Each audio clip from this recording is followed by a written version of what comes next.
સુરતમાં વ્રજભૂમિ સોસાયટી નજીક ગેરકાયદેસર પતરાના શેડનો મામલો ફરી એકવાર ઉંચકાયો છે. સુરત શહેરમાં આગ અકસ્માતની ઘટનાઓ બાદ સુરત પાલિકા તંત્ર સફાળે જાગી ગેરકાયદેસર બાંધકામ દબાણો સામે આકરી કાર્યવાહીના ધમપછાડા કરે. ઝોન વિસ્તારમાં ટીમો બનાવી પતરાના શેડ હોય કે અન્ય ટેમ્પરરી સ્ટ્રક્ચરને સીલ કરવા અથવા તો દબાણ દૂર કરવા સુધીનો ધમધમાટ જોવા મળે છે. જો કે કેટલાક કિસ્સામાં સીલિંગ કાર્યવાહી માત્ર દેખાડારૂપ હોય શહેરીજનોમાં ઘેરા પ્રત્યાઘાત જોવા મળે છે. આવા જ એક કિસ્સામાં ડભોલી રોડ ઉપર પતરાનો શેડ બનાવી ચાલતી વેપારી પ્રવૃત્તિ સામે કરેલી કાર્યવાહી માત્ર દેખાડા સમાન નીવડી છે.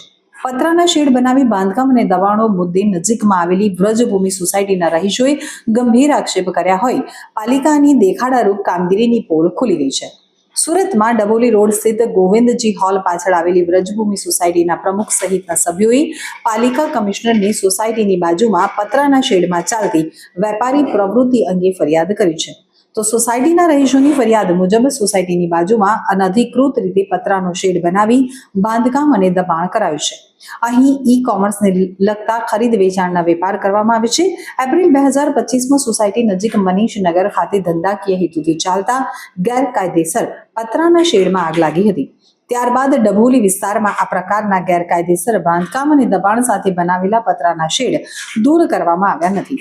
તો વધુમાં વ્રજભૂમિ સોસાયટીની બાજુમાં આવેલા પતરાના શેડનું બાંધકામ અને દબાણ અગાઉ 2 વખત દૂર કર્યા બાદ પણ ફરીવાર શેડ બનાવી બાંધકામ અને દબાણ કરી ખરીદ વેચાણનો ધંધો શરૂ કરી દેવામાં આવ્યો છે. તો પાલિકાએ સીલ માર્યું હોવા છતાં પાછલા બારણે બેખૌફ વેપાર થતો હોવાનું દેખાઈ રહ્યું છે. આગ સહિતની દુર્ઘટના બને તો સોસાયટીના રહીશો ભોગ ન બને તે માટે આ શેડને તાત્કાલિક ધોરણે ખાલી કરવામાં આવે તે જરૂરી છે. આ બાબતે મેયરને પણ રજૂઆત કરવામાં આવી છે.